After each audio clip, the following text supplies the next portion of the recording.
First and foremost, I want to say thank you to my Lord and Savior, Jesus Christ. If it wasn't for him, this would not be possible. Low Nose Boxing. Hit the like button, share the video, leave a comment, subscribe. Gervanta Tank Davis is officially scheduled to take on Lamont Roach March 1st, 2025 on a Saturday night pay-per-view to headline a very, very interesting boxing card. But what I want to talk about is the statement that Gervanta Davis made while he was being interviewed.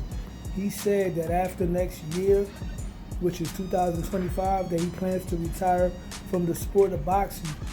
Now, we know that usually a fighter at that level probably fights twice to maybe 3 times a year the most. So it's going to be very interesting to see who Gervanta Davis chooses to fight to close out the end of his career, if he's really retiring or if this is just to sell the fight. But that's neither here nor there. That's a whole nother conversation. That's a whole nother topic. If Gervanta Davis were to retire, he would go down as possibly the biggest what if ever in the sport of boxing. And I say that because, make no mistake about it, Tank Davis is one of the most physically gifted, talented, and skilled fighters today. One of the most complete fighters in boxing. The man is one of the best counterpunchers in the game. He got hand speed, he got athleticism, he got pretty good defense, he has a high ring IQ, and he has one-punch knockout power. Gervanta Davis might be the hardest puncher at 135 since Roberto Duran, since Oscar De La Hoya, since Edwin Rosario. Gervanta Davis is the elder statesman from the quote-unquote 4 young kings of boxing. Between him, T.O., Shakur, Devin Haney, Gervanta Davis is possibly the most complete fighter out of all of those guys. And if he were to fight all of them, he would most likely go down as the betting favorite. But does Gervanta Davis even believe he can beat those guys? I don't know. I'm not inside his head. But I will say this. If he were to retire without fighting any of those guys, his legacy is going to be in question. Sure, he'll make it into the Hall of Fame based on him being a 2-division, arguably 3-division world champion. He does have some decent guys on his resume. He would definitely make it into the Hall of Fame because Gervanta Davis did, I'm not going to say did because his career is not over yet. He's having a better career than some guys that made it into the Hall of Fame, like an Arturo Gatti, for instance, right? But Gervanta Davis is a special fighter. If he goes down into the Hall of Fame without fighting Devin Haney, without fighting Shakur Stevenson, without fighting Lomachenko, without fighting Teofimo Lopez, he's not going to go down as an all-time great. He's just going to go in as a Hall of Famer. And in boxing, we don't always get what we want, right? But for the most part, we get a portion of what we want. Which brings me to the history of what-ifs in boxing.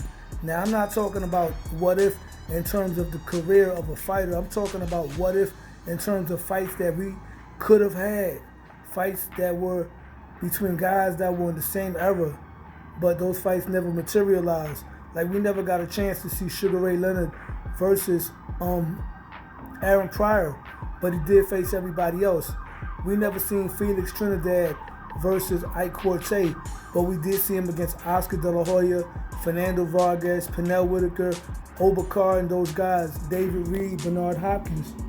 Mike Tyson never got a chance to take on Riddick Bowe, but he did take on Evander Holyfield later in his career.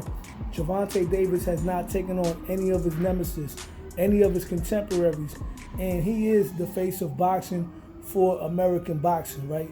Because him and Canelo Alvarez share that mantle, but Gervanta Davis is the first quote-unquote face of boxing that has never been #1 pound for pound, right?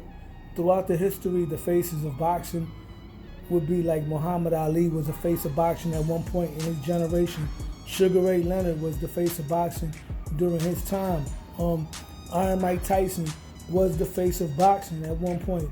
Oscar De La Hoya was the face of boxing. Floyd Mayweather was the face of boxing. Some people would say Manny Pacquiao, right? Canelo Alvarez, and Gervanta Tank Davis. But one thing that Gervanta Tank Davis does not have in common with those guys is that he's never been on anybody's #1 pound for pound list. He's on the list for sure, but he's never been #1. Everybody that I mentioned at one point was #1 pound for pound, even if it was for a brief period of time. Oscar De La Hoya was #1 pound for pound for a brief period of time, right? Chavez, another one I forgot to mention. He was definitely a face of boxing at one point when Mike Tyson went to jail. He was #1 pound for pound. Mike Tyson, as a heavyweight, was #1 pound for pound. Gervonta Davis has never been #1 pound for pound, and he's never taken on any of his rivals.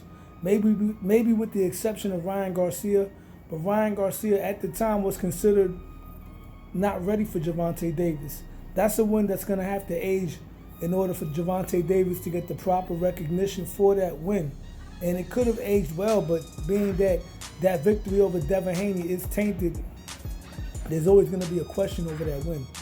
Nevertheless, is Gervonta Davis going to retire without facing the top guys in his generation? If so, he's going to go down as the biggest what if of boxing. Hopefully he sticks around and fights at least 2 of those guys to earn his legacy as a great fighter. With that being said, hit the like button, share the video, leave a comment, and subscribe to my channel, Low Nose Boxing, because Low Nose Boxing, I'm out.